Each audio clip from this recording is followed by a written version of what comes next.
वो कहने लगी, फ़िरौन ये तो मेरी 2 हैं, मेरी 100 होती तो अल्लाह के नाम पे आज मैं कुर्बान कर देती। फ़क़्ज़ मा अंत क़ाज़, कर जो तुझे करना है। तू पागल हो गया, गुस्से में कहने लगा, इसकी बड़ी बेटी को डाल दो।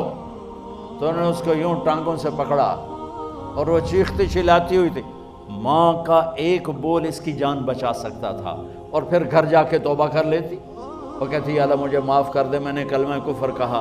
उसको टांगों से पकड़ा हुआ है, उसके हाथ नीचे झोल रहे हैं, और वो अम्मा अम्मा भी कह रही कि मुझे बचा लो। माँ ने अपनी आंखों से बच्ची को तेल में यूं डूबते देखा, और फिर वो उभरी जैसे मछली तलने के लिए, जैसे मछली तली जाती तो बाहर आ जाती, ऊपर आ जाती, तो वो ऐसे बुलबुले उठ रहे थे। वो एक ही लम्हे में उसकी तो जान गई। एक आंसू का कतरा उसने